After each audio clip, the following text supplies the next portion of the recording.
Sifuna is very natural, organic, steady. You remember that when Sifuna read the 10-point agenda, he signed it. He was the Secretary General of ODM. He thought it would work. And when it didn't work, he pointed it out, even when Baba was alive, and took stock and said, look, this has not been done, this has not been fulfilled, this one, there is a little trial, and he was forthright from beginning. And as he was clear to Baba, and he talked truth to government. And also his contributions on the floor of the House for a long time has been steady. And since he became Secretary General of ODM, he's really worked hard to build ODM. And first, a while ago, he tried to vie back at home, and then he came to the city. And it is never easy to be elected in the city. He got elected as a senator for Nairobi. He has oversighted Nairobi the best he could. You know, every other time the governor is summoned, he will be there and he will raise issues. He will, as a whip, he did his job, and he will always be on the floor of the House. A good legislator will always begin with the floor of the House. First, be there at the start at 2:30, make your contributions, and serve the day. I have never seen him miss the House. There are people who disappear from the House for a while, for a long while busy doing their own things. So when he rose, then came the, now he's been thrown away by ODM that must be removed as Secretary General. He made sure that every process where it wasn't followed, he cautioned it. And when he started Linda Mwananchi, remember, he's working with stakeholders of the United Opposition. So, the last poll showed that he had gone with the 3/4 of ODM. ODM is everywhere in the country. When he came to Makueni, myself as a hostage senator, and Honorable Kimilo, both of us who are Wiper, welcomed him, and we had a big rally like the ones he had in Bungoma at a place called Mukuyuni. First we went to a church service, which was a huge fundraise for a church, then we had a big rally. When he came to Machakos, he was hosted by the from Mavoko. And when we did a big rally in Machakos town, and what we had in Mlolongo has never been seen. I think it was bigger than anything you could see in Bungoma and in all those places. Very big in Mlolongo. And the excitement.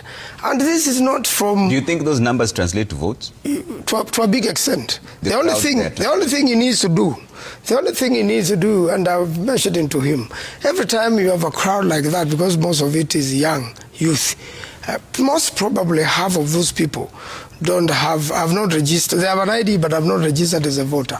That one is the only thing I want him to do. That every time you have a crowd like that, in fact, IBC is still registering. In fact, IBC are saying, call us. We should be having a registration center around there as they are waiting for Sifuna and the company to register against voters. And I think if it will be a very big engine, because I know 4 million young people who have IDs have not registered as voters. And I don't want them to regret in 2027. They want to feel part of the change. So I'm just about to wind up on whether that has happened. So when we went to Thika, we were hosted by the DCP team. When he went to Mombasa, he was hosted by the Wiper team. When he was in the Taita Taveta, he was hosted by the Wiper team. He said he did not work with the parties within the... When he's in Kisumu, he's hosted by Senator Governor Orengo and Babu. So he's at home. Now they are saying, we want you in Garissa, we want you in the whole of Northern East, we want you in Mandela. If you look at the social media, we want you in Isiolo. We want you, you see. And as he said, he has not rocked the opposition in any way. He has rocked the government in a big way. The government has gone for meetings to discuss what is this Sifuna. Allegation against Gachagua that time was the shareholding business. The other day, ODM was publicly demanding for 50-50 government with William Ruto. They have demanded a deputy president position in 2027, and they have demanded 50-50. Was it that not what Gachagua was impeached for? So what's the difference between them and Gachagua? Will Kalonzo join government? Kalonzo Musyoka will not join government. And he has communicated, because I was with him 2 days ago, and he has communicated clearly. And even I've seen this, there's a small article in the Standard inside Ruto's bid to court Kalonzo as running mate. I want to say that it is true. Members of Kenya Kwanza in the House seem to have gained this idea, and while all of them, strangely say this is what they want. Every member you'll meet in the House, including this guy, when I met him there, and he knows my answer, what I gave him. This will not happen. But are there conversations being had? There is no conversation between Ruto and Kalonzo.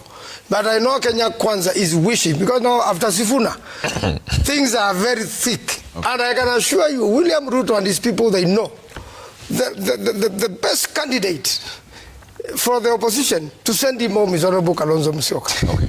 He's got the necessary maturity, he got the necessary experience, and when you have an opportunity to send William Ruto home, who Kenyans are tired of, you cannot afford. Is it Kalonzo or Sifuna who has the best chance? Both of them combined are the best. So this ticket is Kalonzo. Kalonzo Sifuna ticket is the best you can find. Has that been discussed? No, well, that would be no. This is my opinion, but I'm sure the party leaders will deal with that. So when you say Kalonzo Sifuna, I'm sure. I'm just saying. Candidate and who's the deputy? Let me go back to what I was telling you. I have told you, even William Ruto's intelligence and government. No, a Kalonzo Musyoka ticket. If he was Kalonzo the one, as the presidential. If Kalonzo was the presidential candidate, and Sifuna as the running. Let's say even I heard that. Even just put it that way. Which way? Kalonzo. Let me stick to this because I want to deal with this article which is in the newspapers. I am saying, even the government intelligence and William Ruto himself knows a Kalonzo Musyoka ticket will send him home. Supported by the rest of the opposition. He knows that. And that's why you are seeing this very big effort. That's why you are seeing this big effort, everybody running around. Say Kalonzo must now join William Ruto as a running mate. And then later on, I have heard it in the House. And then later on, he will run for president. But I can assure you, William Samoei Ruto and his people, so that we end this debate, I can assure him that the Honorable Kalonzo Musyoka will not join Kenya Kwanza.